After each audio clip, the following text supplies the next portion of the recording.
Oh. Hands up. It's a lot. They think they lie. Sorry, guys. Maybe didn't do it good. Yeah. That's all we can do. There we go. All right, everybody. Welcome to Raw Legacy. I'm the host, Raheem Morrison. And today we'll be doing a segment called the 3 R's, where we talk about real, relatable reality topics. I have some guests, and I'll let them introduce themselves.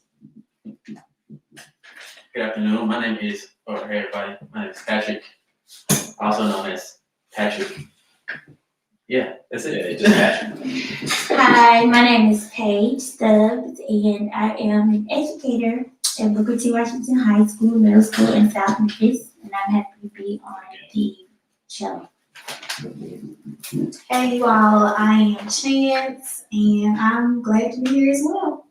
Gotcha. Look at that, the train. Bring it back to All right, so we're gonna jump right into it. I know I said 23 minutes, but with some of these questions, I feel like we're gonna go way over. I don't want to cut somebody off for how they're expressing themselves. So the first question is, how do we feel about what's going on in the world right now?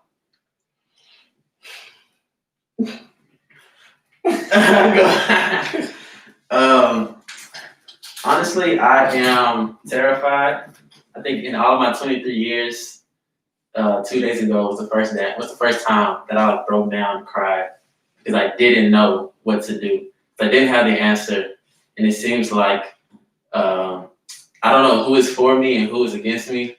Because the people of color could also be against me and say that, oh, yeah, they need to be locked up or killed, or people that are white or that are not, like anyone, I just don't know who is on my side, to be honest. And it's just hard to know, or hard to come to the idea, to realization that I'm the one that people are against.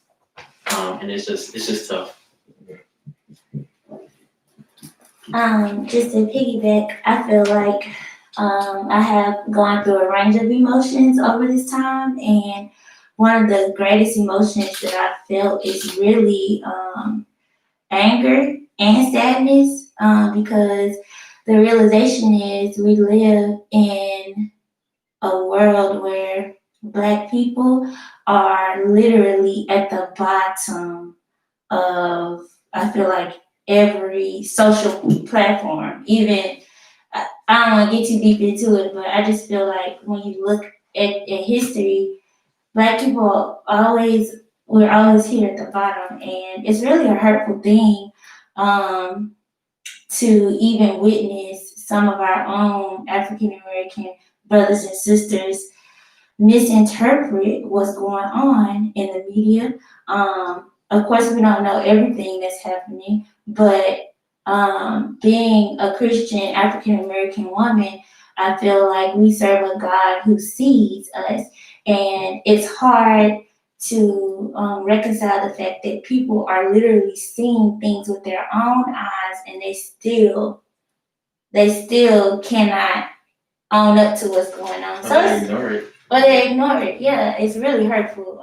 So I would say for me, it's been overwhelming. It's been very draining and sad. For me, over the past couple of days, I would feel a lot of different emotions, but I think the emotion that sticks out to me the most is angry. We've been seeing this go on for years and years, but I don't know what it is with this situation. It felt more like it hit home in a sense.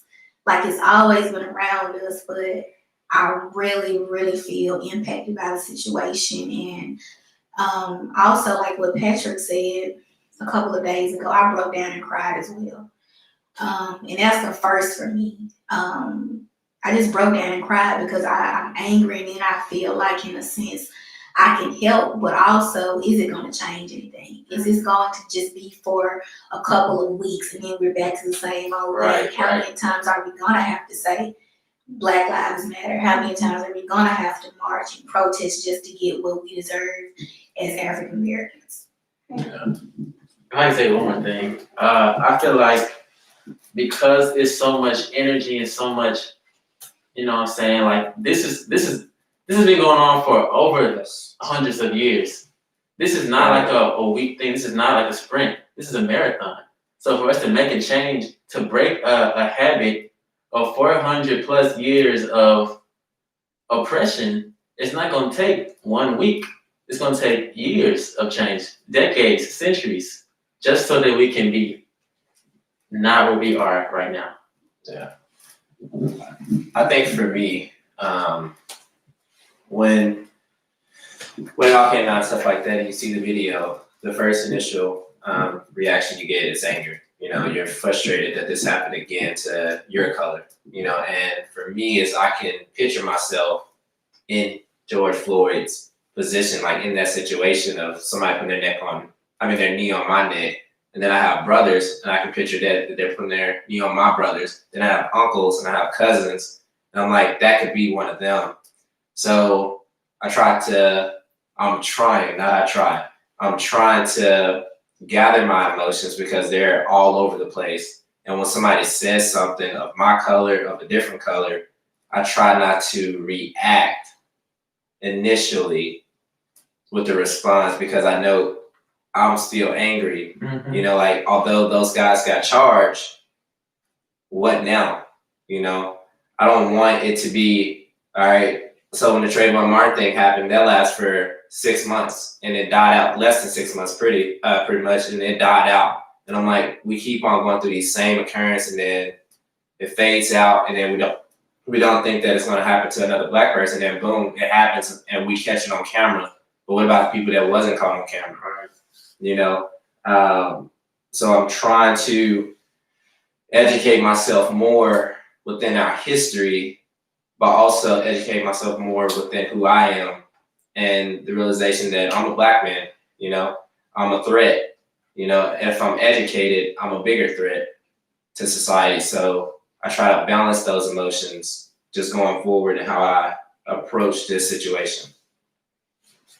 Anybody got anything else before I transition? Yes. Not talk too much. You're good. I'm good. I'm stop. I got you. Hey man, we're not gonna do a time, so if you got something, you can say it. That's all. Going once, going twice. So to the man with the mask. So the next question I got is, how has racism affected you directly?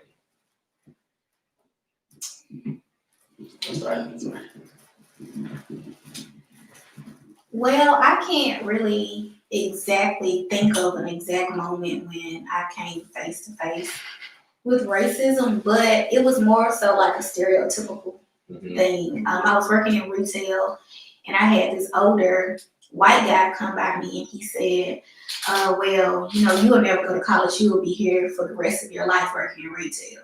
And personally, it was just really stereotypical. That's how I took it. Now, racism directly, I feel like the George Floyd, I don't know if it's just me, but I really felt like that officer's knee was on all of our necks. If you're African American in America right now and you don't feel like that knee was on your neck, though he may not have been physically hovering over you with his knee on your neck, it still affected us. That racist act, because that's what I believe it was. It affected all of us right now. And I was telling someone the other day, how do you not feel that this situation is going on right now? How do you not feel like it didn't in a way affect you directly? If it didn't affect us, we wouldn't be chanting Black Lives Matter. We would have the same equal opportunities as the majority. Things would be a lot different. And every time something happened in the African American community, it wouldn't always lead to, you know, the black person either dead or locked up and the opposite still roaming around doing what they wanted to freely. Until I feel. I would agree with what Chan said. I feel like I have experienced microaggressions which are those stereotypical comments that people make. Whether it's intentional or unintentional, it's still a microaggression. It's still hostility. It's still derogatory, and it's still hurtful to the person who's receiving that. And so, whether it's something as stupid as "you're cute for a black girl," something like that, or something else that's very hurtful. It runs deep and it matters. And I think that sometimes you just don't know how people really feel because they don't know that they are a racist. And some people don't know that they are racist. And one thing that stood out to me when I was in college, I'm just a very open person, and I love people. I really do love people, and I can be friends with a lot of different people. Just I'm not looking at the color of their skin. And so I had a young lady in college that I roomed with, who was a white young lady, and I felt like her and I were really good friends. I felt like we loved each other. We had gotten to know each other a little bit, and our relationship. She was also a Christian. Our relationship was what I thought was a good relationship. One of the things that has stuck with me over the years is the death of Emmett Till. And I'll never forget the first time I learned about it. I was in elementary school. And literally, I can't describe the feeling that I get when I think about what happened to Emmett Till. The only thing that I can say is it's a mixture of emotions. It's coupled with fear, it's coupled with anger, sadness, just a lot of grief. I can't even imagine seeing the picture of his face. You know what I mean? The way that he was murdered was such a terrifying thing to me. And for me to be a child, I know that it happened years and years ago, but the idea that happened to a baby and he suffered greatly. And so I said all that to say that me and another African American friend of mine, we were getting ready to go to a dinner. And my roommate, the young lady I was referring to, she asked us to ride with her somewhere. She literally begged us. We didn't have cars. I rode my bike everywhere. But she was just like, come on, ride with me. We're going to Franklin. I went to school in Murfreesboro. And so we rode with her.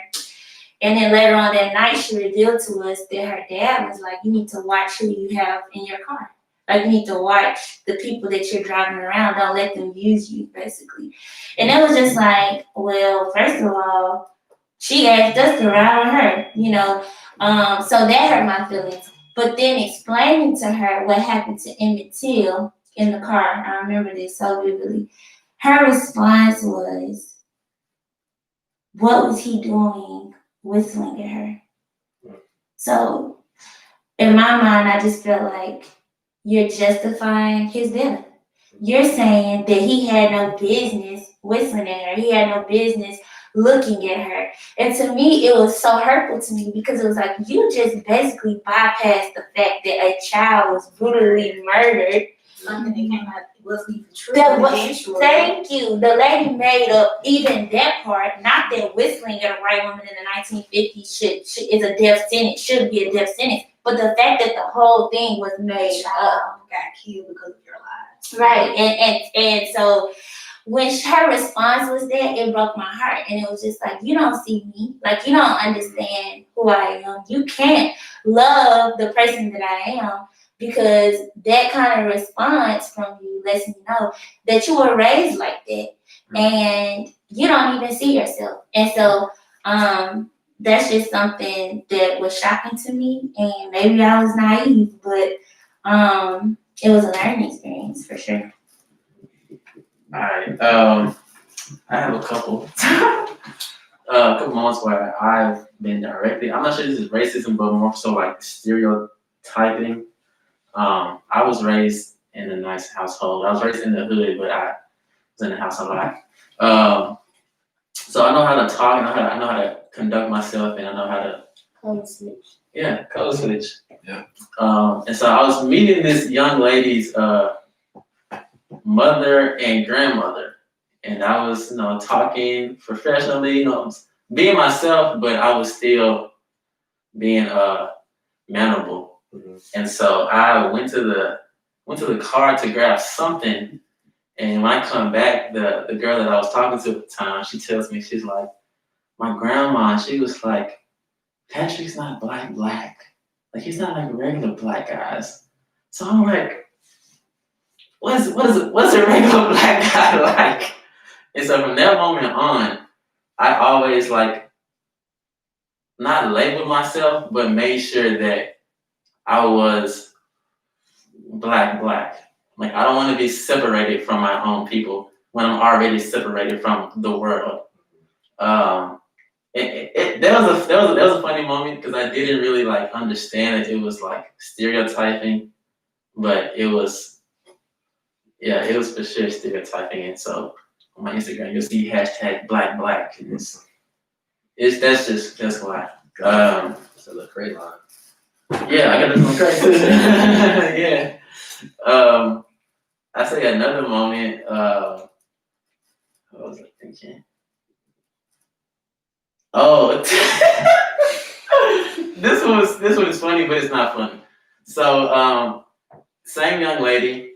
I was meeting her dad's side of the family.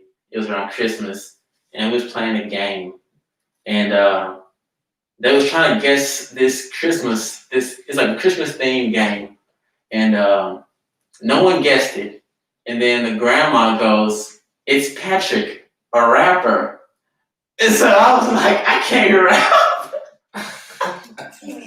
I was like, I can't rap. Like, what made you think that I can rap?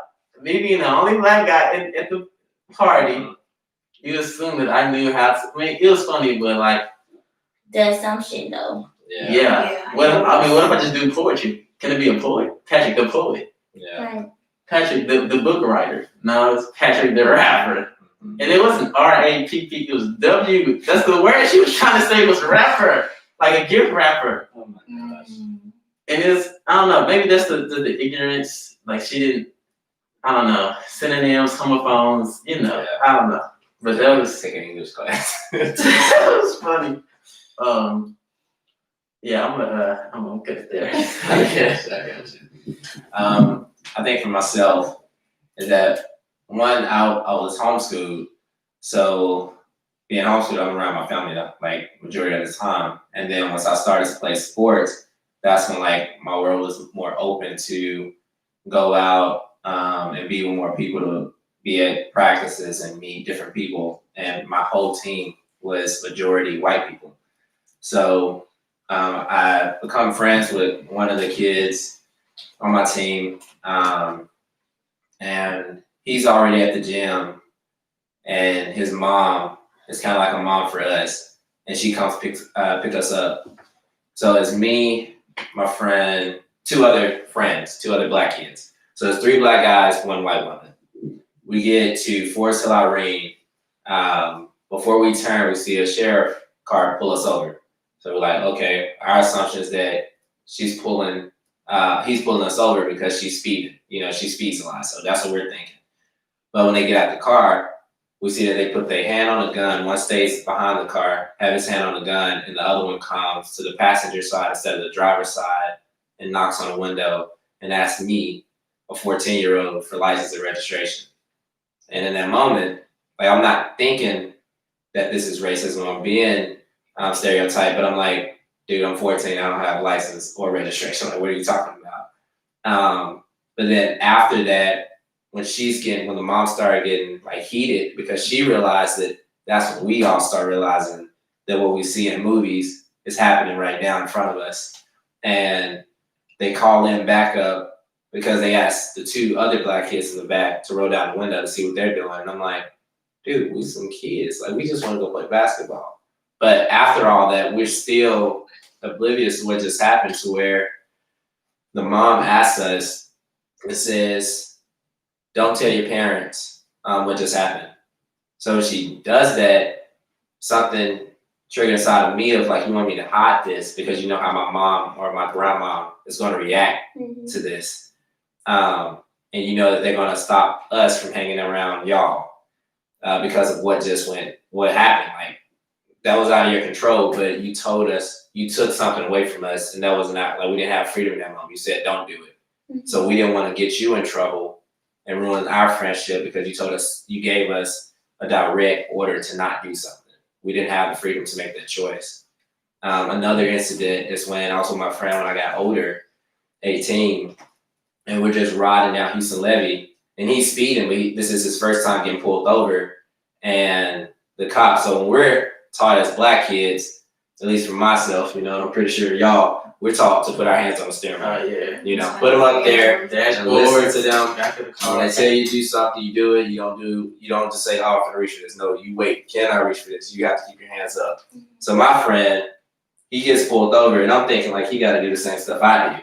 He's white, but I'm thinking like, you know, maybe it's just a everybody thing. You know, everybody does this to respect cops. The cop pull him over. Look at two black kids in the car with a white guy. He's looking around and all this stuff, like he's just searching for stuff. He sees a little bag of Sour Patches, a bag, and he asks him to get out of the car and says, was that weed or like drugs? And in that moment, I told him, I was like, he's not even paying attention to you. I'm looking at the cop, and he's staring at us too. And he's asking for our license and registration. He doesn't really care what's going on because he's thinking that we're robbing you or we have you under the influence of drugs or anything. And I'm like, did you pick up on that? And I can't fault him for not picking up on something like that because the opposite race don't look for those things. They're not aware of those things because they hear about them, but it's not presented to them daily. When you wake up, you make sure like, hey, I want to make it home safe. I don't want to get pulled over today. Because if I do, I don't know if I'm coming home to my family. First. You know? So those are some incidents where it was directly towards me throughout my lifespan. Anybody have anything else? I had something to say about that. I think that like even thinking about like police officers pulling over black young men or black people period versus white people. Like I've seen videos, and I know we've all seen videos like this where like a white person gets pulled over and they're literally saying to the cop, what the, like, why are you pulling me over, talking crazy or whatever. And the officer is compliant to that. Yes. They are Yes. exactly. I saw another video where a black man gets pulled over and he asks politely, "Sir, can you please tell me the reason why you're pulling me over?" I don't have to tell you why I'm pulling you over. "Sir, I have the right to know why you're pulling me over. Please let me know why you're pulling me over." And he proceeds to bust his window out to drag the man out of his car. He's so angry that the man is composed and asks him a legitimate question about why are you pulling me over. And so the fact that white people can literally get pulled over and talk mad cash, cuss, do whatever, throw a tantrum, and nothing happens to them. Not a reprimand or anything like that. And a black person can politely ask a question, pose a question to a police officer, and you break my window, you put your hands on me, you assault me. It is absolutely crazy to me. It's crazy. Can I say something? Yeah. That made me think about my friends the other day. Well, one of my friends, they were sitting in the car and the police pull up. And he automatically is two black people, two white police officers, and they keep telling, they pull up, they like, get out the car, and they're like, why? We sit in our own driveway, at our own home. They're like, get out the car, we don't care, you know. Stereotype one, if you are doing drugs right now, or this is a drug, whatever, and that wasn't even going on, and they kept saying, no, we're not going to get out the car. And the next thing that they do is they pull out guns on them. For what? I'm not a police officer, I'm not an attorney, but I know that's not protocol. I think it angers them or it upsets them even more when you do know your rights. Absolutely. That's the thing. And They kept saying no. They kept saying no, and then the next thing that happened, since they didn't get out the car and the windows were down, they proceeded to pepper spray them. That's not protocol. Why? When this can happen in Oakland, and then one of our other friends or of the opposite race get pulled over somewhere, and it's not like that. Polite. All right. Living in a post-Trump era, as my family's siblings or whatever. I have a fear. I've been pulled over once, and I complied. You know, I was shaking. I was scared. Can I reach for my? I couldn't talk. It was crazy. And so there was another young lady that I was talking to at this time. They both happened to be white. Anyway, and she was in this car. She's in a really nice car. She's going fast. And so I'm like, usually I'm like sitting like daydreaming, thinking, preparing for incidents that have not happened to me, but that could possibly happen to me. In the car, I had my shoes untied. And so I just like randomly just started tying my shoe. We're in the car and I start tying my shoe. And she's like, what you thinking about? What's wrong? And I was just like, I want to be prepared if a cop pulls us over and I got to get out of the car. And I don't want to lose my shoes if I get arrested. You know, so I want to make sure I have both pair of shoes in jail. Then coming at the level. Once you do this, you going viral. Once you do, you got arrested. I ain't trying to be no meme out here. And so this right here, it's not like racism, but like this is more so like knowledge, knowing what to say at the right time. As fortunate as this young lady is, as smart as she is, she proceeds to say, I hope we get pulled over so that you can see that it doesn't happen to everybody. No. I went from 0 to 100. I mean, I didn't cuss, but I wanted to say so much in that moment. I was like, no, don't ever say that to me again. You don't understand. You don't understand. Don't ever in your life. You say it to me again, like it's like I was legit on the verge of like cutting it off just because of that statement. Like there was so much fear that I had to like I just felt like I wasn't taken care of. For someone to say that they love me, or for me to say that I love somebody, and for them to wish a fear that I just told you I hope not doesn't happen. It was just that hurt. So be mindful. I don't say we. It's ignorance. Yeah, it's ignorance. So I want to say like, even if you may like as a white person, you guys may feel comfortable getting pulled over. It is a black man's, black woman's, black person, black child's fear. Like anything could happen, and to not have any power, So I've heard that traffic stops are the most dangerous things that police can do. Yeah. It's more dangerous for us because we don't know how you're going to react or how a cop is going to react to us being compliant, to us being afraid. So we might pull out a gun, but like there's this one. Oh, very good. So there was this video I saw. This police officer, Black Lives Movement protest. This black officer says, if you go to McDonald's and you get a bad cheeseburger, that does not mean all McDonald's are bad. Basically saying that one bad cop does not make all bad cops bad. So if we apply that to black people, one bad person, one bad incident that you had with a dude who put a gun out on you, who beat the brakes out and you had to tase him, that doesn't mean that we all do that. Yep. Just like, for me, I'm not big enough to fight you. So There's so many risks in general, though. Yeah. Like even if you get pulled over and you don't beat the cop, it's a risk being black getting pulled over. Period. Female or male. Now, I mean, I'm not gonna say it's gonna make the situation worse if you do beat a cop, depending on what situation you're in. I'm gonna be honest, but just getting pulled over as a black person, that's a risk, number one. Especially in these small, little, tiny areas like where I'm from, like where the majority of the cops are white. And it doesn't matter when they see your skin color and you let down that window, I automatically feel like that puts me at risk. Mm-hmm. Am I going to make it home to my parents this evening? Even if I comply, even if I have my ID, I have my insurance, that doesn't validate. That doesn't necessarily mean that I'm going to make it out safely or alive or okay. Yeah. And being a Black person in general, just in this context, we're talking about Black people. You don't gotta be that. You stereotyping me to think that I'm a violent person in the first place. Did you think that I'm capable of harming you in whatever way? These people that have been killed more recently, some of them were in the comfort of their own homes when a police officer walked into their home and killed them. Yep. Breonna Taylor. Why can't I think of his name?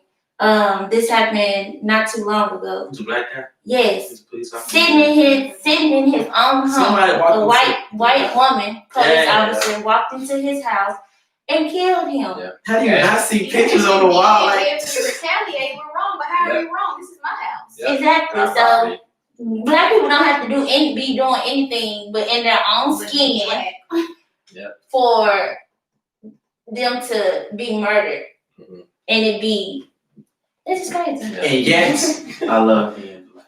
Talk to him.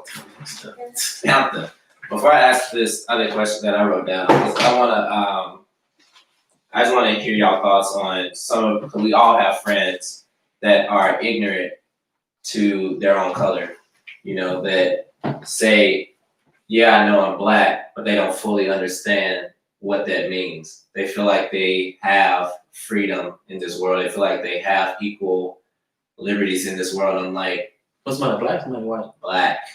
And I'm like, I don't know where you're getting that from, but I'm gonna need you to check yourself because you need to look in the mirror. Like, that's all people have to see. They don't look at our credentials. Mm-hmm. They look at our color. You know, you can go to Harvard, you can go to law school, you can be a doctor and stuff. They look at your color, not what you have accomplished. So I just want to hear y'all thoughts on some of y'all friends, if y'all have friends that are of the same color, but they're ignorant to what's going on or ignorant to being Black. It's like thinking that they have equal rights. Mm. You know, they're equal amongst other races. Mm-mm. I ain't got no friends. Yeah, I said, I don't. I don't necessarily think I had friends like that either, but I think that some of the people that I surround myself with, sometimes I just wish that they would educate themselves more on what's going on. We should have already been educated, but especially what's going on now with the George Floyd situation.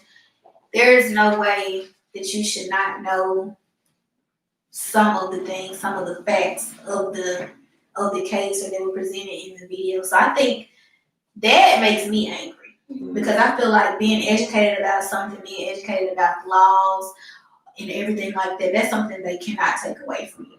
So yeah, I wouldn't say I have friends that just are naive or feel like they have the same opportunities as the majority, but sometimes they're just not as educated about certain situations that's really affecting the Black community.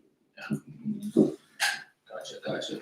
So my next question is, are you optimistic about the movement that's going on right now?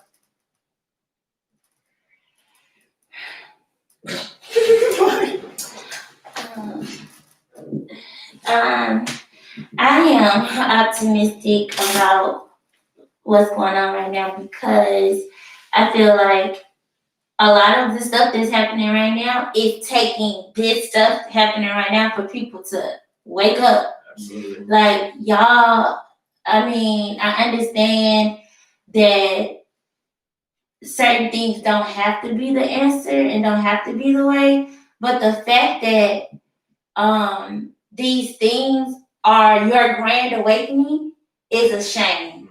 And now you want to make a big deal out of this. Oh, Target can be rebuilt. Can you bring back Breonna Taylor, Ahmaud Arbery, broken families, George Floyd? Can you resurrect them? No, you cannot. And so to me, it's just like, look at the it's like Donald Trump. He showed us who he was before he was elected into office. He showed us who he was. He was never a different person. While he was running, he was who he was then, and he is who he is now. He's the same person. And so it's just like for some of these people to be baffled by his character or some of the things that he's saying, like a side by side of white people, privileged white people standing on the streets with big guns, Assault rifles out there talking about some I need a haircut. Yep. First of all, this is what you are protesting in the name of your comfort, in the name of your privilege, while black people and white people holding a knife, right, who are in I can't ever say this word right. Solitary. No, that's not what I want to say. Solidarity. Who are in solidarity with African American people. They're marching and they're doing these protests that actually matter. A lot of them are peaceful, but you have the president of the United States who says, "Oh, when y'all start looting, we're gonna start shooting." Yep. But these white people with these assault rifles, oh, these are good people. These are good people. Why don't you loosen up the reins and give them what they want? Yep. Literally a freaking side by side. And the fact that this is the country that we live in where side by sides are constantly being portrayed in front of us and you still don't see the injustice. Ignore. They see it. It's complicity is what it is. And that is the majority. Complicity is the majority, and that's more dangerous than the white supremacists. Complicity. Talk to him, babe. He said something. Oh, AK-47. I mean, assault rifle. Yeah. So, the right to bear arms, and then there's a amendment, I think it's 9, where your rights can't infringe on someone else's. So I saw a video of they're just holding their assault rifles. They're just holding their guns, and I saw someone take the gun from them. And it's like, so you were brave enough to do that to this young man because he wasn't doing anything. I didn't see. I only saw a snippet, but he was standing there. He was approached. But when Jimmy, Billy, and Bobby, when they on the and city, it just double standards. Anyway, I think that this movement could make progress or reform, a change if it goes the distance. If this thing ends in a couple of days, because everybody's tired, because everybody went so strong in the first week, and now we in like week 2 of this thing coming up. Basically, just if they don't go the distance, if we don't go the distance, there's not going to be that much of a change. It's going to be back here in a couple weeks, doing the same thing, looking the same places. Yeah, making the same mistakes. Not mistakes. My question is, like, I guess, where do we go from here, basically? Yeah. Because, like you said, this can't be something that's gonna last. We'll do this for a week or 2, and then all of a sudden, magically, everything is normal. It's never been normal for us, so it's gonna be a new normal for us. Actually, we've never had to face in the past few years 1 year without saying Black Lives Matter due to police brutality or something like that. So I just think it's about making sure that we continue to do the same things. I don't feel like we have to make sure that we keep this going, but at the same time, it shouldn't have to be every time because a Black person was killed.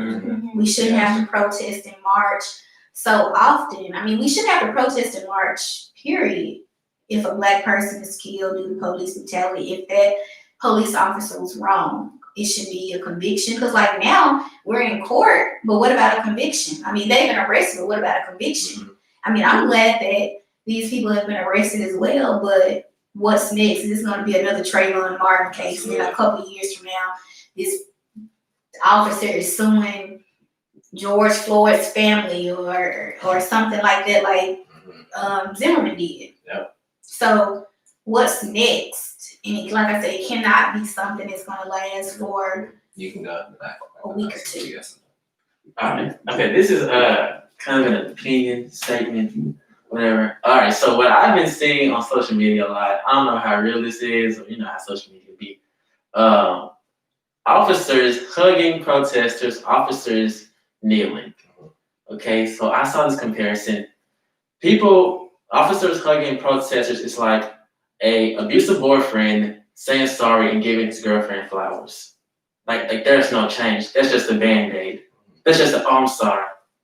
And then 34 minutes wrap around, he slapping you again because he got drunk because he lost that 2K or something. I don't know. But like, yes, it's good to create peace. But like they're just the pawns. They're just the people that's putting into action the policy. So the policy, what's it called? The system. The system is what needs to change. So I'm gonna go on that. Okay, so first thing we need to do is vote. Okay? Yes. Don't vote for presidents. I mean, you can vote for presidents, but it does not matter. Everything, man. Okay, yeah, vote for everything. Teach you everything. But most important is the House of Representatives because they are the electoral votes. That's how Trump won. He won the electoral votes. He got 270 before Hillary got 270. That's how Barack won. That's how Barack won again. That's how Bush won. Because the electoral votes, even if the majority voted for Hillary, electoral because of the House of Representatives. So if you're not voting for the House of Representatives, you need to start. Governors, mayors. Anytime there's a poll up, learn the candidates, learn what they stand for. If they apply to your beliefs or your progression, go for it. But yeah, votes. Yeah. I think like that's a true statement. It's like, what do we do next, and what are we optimistic about? What's going on? I am, because throughout our lifespan, I don't think anything like this has happened. Even when we started the first Black Lives Movement, like I said, that lasts for 4 months to 6 months, and it just died out. But now you seeing all 50 states be involved in moving Different countries too. Yeah, different countries, and you have a majority white people out there. Now I don't know their motives. I don't know if it really hit them impactfully to be out there and want to see unity, but they're out there willing to go through those tear gas and stuff. But even with that, by some of them being out there, what the media is portraying with like the riots and then the burnings and stuff is like they're saying like the black people are doing that. But if you look at social media, people pages and stuff like that, what they're recording is you seeing the white people start breaking buildings, start busting through windows and stuff, and then black people try to stop them. But they don't show that on the news. You know, they want to make sure this movement is portrayed to be something that is negative to where they can stop and try to infiltrate the army or the navy, or bring somebody in to where they can do harm to them. To keep this going is that I feel like for myself within this generation that this needs to go all the way until we get to November, until we get to the voting polls. Because if we stop now, everybody's gonna be like, oh, that was just a moment. No, this doesn't need to be a moment. This needs to be something that we do generation from generation to change our system, like today. Not, oh, well, 10 years from now, we're gonna start looking for change. No, we do it now. And we're seeing people want to do it together instead of us, just black people wanting to do change for themselves. So I know I have some questions, but I know I asked you guys to come up with some questions and some thoughts that y'all had yourself. So if y'all got questions or quotes or stats, Mike's yours. I have a thought that I want to express just to piggyback off of what you just said. And I think one of the things that's big, like what Patrick and I was just, he was saying complacency. I was saying complicity. And I'll look the word up. so basically, what I'm getting at is the fact that the American people, specifically racist people, or no, you know what, let me take that back. I would say American people, and even in the church, white American Christian people, Yes. Sorry, thought of it. I'm trying. I'm holding it back. have literally Hold it back. compromised what the Bible says about human dignity and equality. Injustice. And I would say Gee, that that's a period. Jamar Tisby has a book called The Color of Compromise. And he starts it off with the killing of those 4 precious black girls in 1963 at 16th Street Baptist Church. Those girls were bombed. They were bombed. And basically, one of the white lawyers went into an establishment, a business where a bunch of white people were, and he asked the question, who did it? And he answered his own question, and he said, we all did it. And when he said that, what he was referring to is that word, and that is that when you refuse to address what's going on because you want to avoid confrontation, then you are adding to the problem.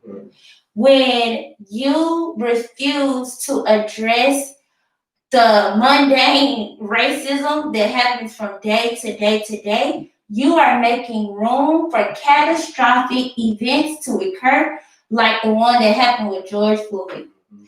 It should not come to a place where it is this extreme racial event for people who say that they're not racist, who say that they stand with black people, to walk in that every single day and address it.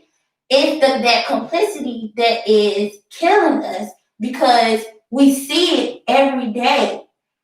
It's underlying, but it's there. And sometimes it's right in our face and it's so blatant, but it's not being addressed.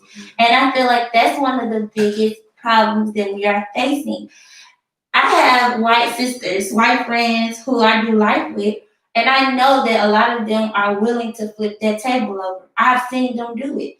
But there are not enough people, especially Christian white people in the church, who are willing to flip the table over. Why do black people have to flip it over every single time? Yes, Just to quickly, she made me think about this. Like you said, it shouldn't have to get to this point. Yeah. But after, for years, we have been asking, we have been protesting, we have been marching. Will you stop? Eventually, now I'm against the looting, but eventually, what do you expect? True that. We ask nicely. We march long enough. My feet hurt. What? Exactly. I have blisters on my feet from walking from 2 hours the other day. So what do you expect? You expect to keep beating a dead horse and get the same result? Right. No. True that. And I somewhat feel like, not saying that all white people are like this, but in many cases, because I haven't seen anything different, if I'm asking this officer who does not look like me, or someone who's in office that doesn't look like me for help, that's basically like I'm asking for no help. Yep.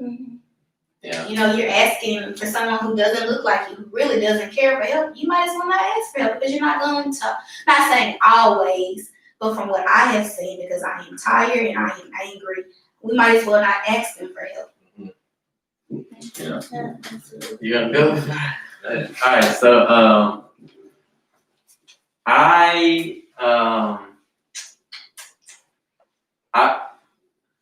So I put all white people in this box because they put me in a box. I assume, I know everyone has some racism in them, but I assume that white people have it more because they displayed it first, and that's probably why I have it in me, because of what I received from them. So I'm trying to get away from thinking, oh, this white guy, he hasn't posted anything, so he's racist when it's not that. Maybe he just don't know what to say. Yeah. Maybe he trying to find the right words. So I'm trying to be an advocate. It's like, okay, it's okay, but eventually you're gonna have to say something. And if you don't say anything, I know where you stand, Exactly. and I know where we stand. If you're not helping me when I really need it, if I ask you for it, hey, I need a ride to Krispy Kreme. I need you to send me a Bible verse. I'm struggling with pornography. I'm struggling with trying to do X, Y, Z or whatever. You're there. But when my family, when my heart, when my lifestyle, my livelihood is being attacked, you know where to be seen. So anyway, so I'm trying to make sure that I'm thinking of it like it's racism versus injustice and not black versus white. It just so happened that majority of the racists are white, but like not everybody that is white is racist. So I'm actively trying to train my mind to not think that all whites are racist. But it's difficult, right? Yeah. Right. It's difficult. Not to say like, yeah, I know she's a racist, but after so long, the majority of us have only been in the world for 20. True that. So True that. but at the time we have been It's okay. You twit. You stop that. and we have witnessed more wrongdoings and injustice towards African Americans than what we should have. So it's like it's somewhat instilled, and even if we do get a conviction, I think we deserve way more than that. Because many of our sisters and brothers have passed or died in the past from these events that have taken place. So yes, I'll be glad with a conviction, even though that's not a question. True. I'll be glad for a conviction, but we deserve way more than that. Yeah. And no conviction, it better exceed 25, 30. Yeah, boy. I Saw the movie Life. Give me the chair. Um, Just kidding. So I guess this will be more so like a history for me. Is you hear often now that they're trying to change the narrative of disrespecting the flag because of what Drew Brees said. And then where all of that came from was when Kaepernick tried to stand for injustice. And he never pointed and said, I'm trying to disrespect the flag. But I don't think a lot of people realize this, is that our great granddads fought in that war too. And they fought for the white man's freedom. And then when they fought for the freedom and they won and came back, they didn't get freedom that they was promised. Mm. And after that, you've been enslaved twice.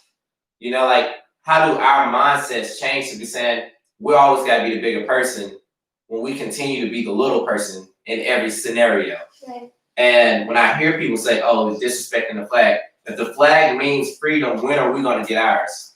You know, when are we going to be seen as equals, and not just us blacks? When are Hispanics that come in the U.S. going to be seen as equals that live here for the whole time? When people start talking about some Trump putting up walls and all this stuff to protect us, if you looked at what happened when they captured those people, they put them in cages that were small for days without anybody going in there saying anything like, what's the next move? What's the process? They left them in there with their families. But yet I have Christian friends that are supportive of that. These are humans. These are not animals. These are people that bleed the same way you bleed, that have to eat and drink, but yet you're okay with putting somebody in a cage. And if you're okay with that means you still have the racist slavery mentality in your heart. Mm-hmm. You know, like you can't turn that switch off to me. If you're saying that, oh, what Trump is doing, every time I ask somebody a question that is a supporter of Trump, and I'm not trying to sway anybody that's watching right now, but when I ask this question, I say, what has Trump done for this world other than bring in jobs? They answer the exact same answer I gave them and say, what has Obama did? I'm like, answer my question first before I answer yours. You always ignore my question. And I'm like, am I going to ever get an answer from you? Oh my gosh. You know, like everybody wants to say, well, Obama didn't do this and Obama didn't do this, but Trump's doing this. He's done nothing. He's bringing in jobs and we ain't going to be here long enough to be able to work. Like, how does that even make sense? Yeah. If money is the root of all evil, then we quote unquote say, so we need more money, so we'll be more evil. Like, that makes no sense to me, and I don't understand how people can support somebody that won't even come out and say, I'm for the people. I want to be there. I'm willing to lay down my ego as the president, as the face, and say that I want to see people united. I want to see equality. But you won't say anything. You held a press conference today about jobs. When the world is breaking apart, you held a press conference about jobs. Who are you? It's crazy. Say it, baby. To say about that, because the thing is, it's like, I get so sick of people bringing up Obama, especially Trump. It's like, he be on Obama so hard. It's like, you are so jealous of Obama. It don't make no sense. But the thing is, Barack Obama is the one who inherited the bad economy. Barack Obama inherited the bad economy from Bush. So Donald Trump cannot take credit for all of these things because you didn't even inherit the bad economy. Nope. Barack Obama did, Yes. and he had to work through that over his term. Yes. And then here you come, you so worried about building up all the stuff, and then what happened? COVID-19. So basically, all the stuff that you bragging about, you take credit for, is gone anyways. Yep. In a matter of months. Yep. So it's like, come on, people, open up your mind and think. And I remember one of my professors saying, white people always got lost and said that they discovered something. You are lost. This does not belong to you. Nope. Like, you put a stamp on this. You brought black people over here. We went from slavery to Jim Crow to redlining to now dealing with prison system, which is a form of slavery as well. Yes. And so if you look at the progression, it's all just, we just have to be mindful of what's going on here. We reside in a place where it was never meant for us. It was like what Tupac said. We weren't meant to survive. It's all a setup. It's a setup. We were not meant to survive Make here. America great again. You mean all the black people die out and white people stay. That's what you mean. That's what I take. I was going to comment on that. I was trying to think, like, what was a good time? The only good time that I can think of was before Columbus discovered it. Yep. Because they didn't have diseases. They didn't have guns. They had bows and arrows. The only thing they were hunting were buffalo and probably each other. You know what I'm saying? But, like, there was no, he looked different. They didn't, based on history books, those are lies. But, like, yeah. Go back to it. We're good. So I just want to ask some questions, and a lot of this stuff will be from 2016. So I watched the documentary on Netflix called 13, and when I watched it, how we see Nixon pin black people as criminals. So whenever they said crime or they associated that with, they was like black people. So when they start bringing black people into prisons, that the way that he won is by saying, I'll get more of them in prison. Then when Reagan came, he was like, oh, you gonna get more? No, I can get more in there. So I'm gonna infiltrate and bring heroin into their community, make them sell it so I can pin them in jail. So when he did that, we brought in Clinton. And then after we brought in Clinton, he was like, oh, so they got strikes? Let's give them 3 strikes. And if they get 3, they get life. Like, everybody behind this was straight. It was a system fix for us to go to jail so you can win an election, become the president, and nothing happened. I don't give a rat toot about Clinton now coming out saying, oh, what I did was bad. Bro, it's been 30-some years. Our prison from 2016 is 40% black. If I look at the stats today in 2020, that number probably went up to probably 60%. Like, it's infiltrated with black people that have marijuana that's doing life right now because of what you installed. Imagine that. Marijuana. Now people getting money Papers. from If you're gonna arrest somebody something that will kill somebody, if marijuana won't kill you, arrest people for cigarettes because that will kill you. How can we make that illegal and the other one can't be when it doesn't do any harm? And you're putting people in jail. When I saw that, So those that are in jail now for that should be released. yes. And why is it so easy for during that time for us to go to jail and look at everything we're gonna go through now for 4 people to be arrested? Something that's way bigger than weed. Yes. Why? Deaths. Exactly. Right now. It's You like would we see rather people see with deaths and yet they can't 4 being free go to jail. than to take them to jail and let the world be in even more uproar. And then with COVID, and then with the George Floyd, instead of arresting these 4 people, well, they were arresting them now, but look at what we're going through. Yeah. Yeah. So y'all out there, don't come see. I'm joking. Go ahead. But I do want to ask these questions of like just statute things. I think that it is good and bad that we have social media. If we look at what happened to Ahmad, the incident happened in February, but it didn't come to light until April. Mhm. So that's about Yeah. That was February. 2-3 months that the dudes that killed him, they were chilling. Yep. They were grilling.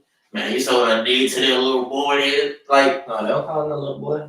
I ain't gonna say the that. N word. Yeah, You ain't got them say the N word. but I'm not gonna They know what I mean. The N word.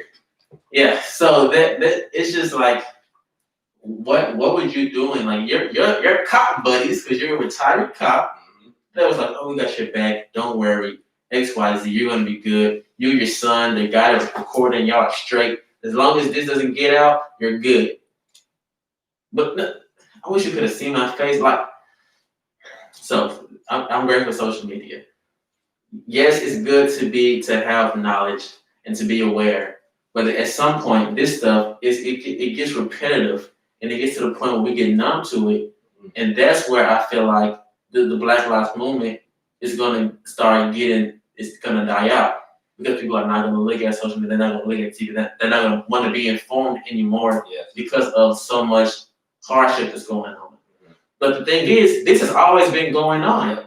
The only difference is it's being recorded now and you can see it. Yep. Someone today probably got shot. Yep. But we don't know because they didn't have they weren't fortunate enough to have someone with them to be recorded. So, yeah.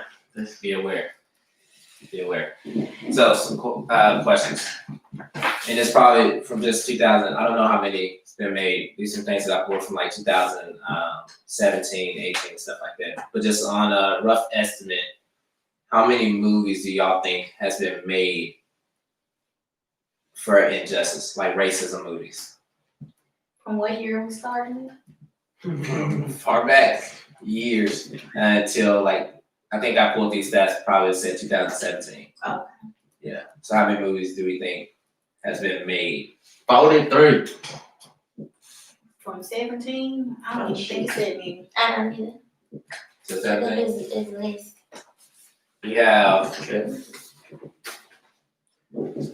We have 296 movies has been made since 2017 about racism acts. Can I ask a question? Mhm. Since if the movie is related to racism, then what about, I listened to a podcast the other day and they were talking about that. What about the producers of these movies? Yep. Do they even have, not saying that they don't, but I just question, do they even have at least one day of an idea of what it is to face racism and be Black, and before you depict it in a movie? Yeah. Mm-hmm. Nope. That's a good question. They're hearing stories, they just want to put it on camera. Like, to think of that, it's been 200 and some movies, and yet we still don't get it. I get it.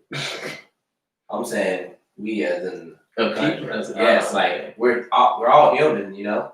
But how do we not get it after all these movies? Yeah, because And it's probably way more books. It becomes a point where I think they're not walking in our shoes, and some they were raised that way, and then for others, like I can't remember who said it, they overlook it, they don't care because it's not them. Exactly. It's not in your backyard, so You can't empathize. There's no empathy.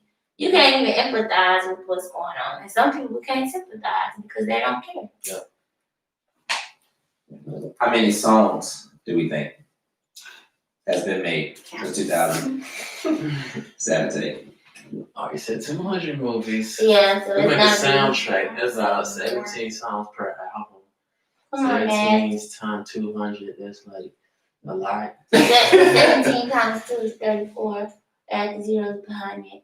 3,400? No. Dang! That would That's too high. Oh, really? Like between the ranges of 6 and 7. So you got, when you think about it, because on soundtracks, every song is not the racism song. So you gotta look at certain songs that's talking about racial qualities. Yeah. I'm gonna go with smooth 300. Okay. 300. Sorry. We got age. Honestly, I don't know. Probably, maybe a little bit more than 300.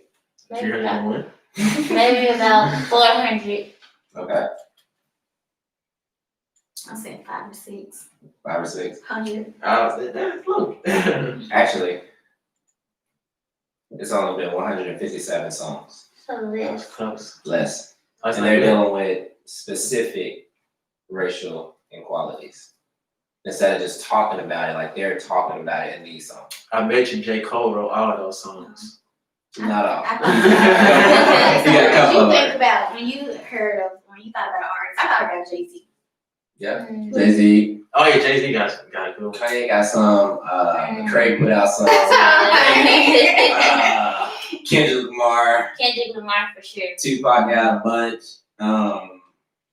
But are we talking James about Brown got He got you. I was Oh, you know Michael it's Jackson got a couple. Spotify actually just made a Black Lives Matter playlist. Me too. Spotify. I got one. I looked up songs. I was like, I want to know. I'm gonna put it in my mind every day. It ain't dying at all. So I was looking up because every time somebody asks me that question, they say, "What has Barack Obama done since his presidential years?" So what are some things that y'all know? Just like off the top of your head, like some things that he's done. That's a tough question. Give me confidence. Okay. He gave you security, true that. I don't know You know? any stats. I thought it was for me, you know? So, 100. I don't know specific stats either outside of just some of his voice. Mhm. Basically him being a voice at this time. And I hadn't really thought about some of the things that he's done since he's been president. Yeah. So I'm just gonna let y'all look at, and you probably put it in a page, that's the sheet in the middle. And just look at, I found 28 things that he's done since he's been elected throughout his years. And I forgot about those things. I was so shocked when I was looking at them. Okay, so this is the list. 28 things that he's done. Did we know any of those things? I remember the LGBT journey. He was one of that Affordable hardcore. care. Mhm. Mhm. Yep. The Osama bin Laden. Yeah. Okay, I thought you were asking. Iraq. I thought you were asking after his presidency, had he done anything? Well, he's been out speaking, but I was talking about like during. Like Because during people his always presidency. ask, what has he done for us? You know? Oh yeah. So- yeah. I pulled those stats to see. Next time somebody hit me with that question, I'm like, all right, now you bring Read this. this. Put that Trump one for me, so I can see that we got jobs. Tweet. We got, Commotion. oh, he's a tweeter Let's start for commotion. sure. That's why that boy ain't no Twitter no more. Got flagged. Yeah. So those are just some I things saw him. that I was pulling, and I think I forgot like about his presidential years. I was like, I remember the Southwest thing or community colleges, how he said that you get, like him and his wife, they signed that to where people can go to college for free, for community college. And then when I told one of my friends that, this mother got upset about that. Like as a hand, I'm like, you dummy. One, did you not know the stat of Black people going to college because they couldn't afford it? But now that they can because it's free, you upset about that? And you Black? Well, I stop you. I'm joking. I was like, You gotta be ignorant. Like, how are you mad? Like, I understand some people take advantage of handouts. That is the thing. But other people need handouts. Mm-hmm. Other people need assistance, and we can't pin something on all people and say that, well, if we give one person assistance or we don't give one person assistance, that means nobody should get it. That goes back to systemic racism, though. Yeah. And all the stuff that's in the systems. It's so much deeper. Like everything that you're saying, it's a reason why some people are in predicaments. But when I was looking at redlining in the 1930s, there are still like economies struggling 80 years later because of you designing Yes. specifically for a group of people to live here. Mm-hmm. And so it's so much like research that people need to do. Yeah, true that. You got something? I was gonna say it's yeah. So we're not gonna solve the world's problems in this hour and 15 minutes. Coming up 20. Yeah, that's a lot. Anyway, I don't know my glasses.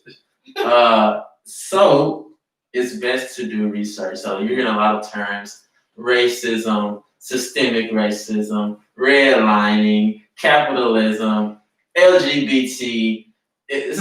Everything. It's a lot. So get a pen and pad, write these words down, look them up. What's that word you said? Complicity.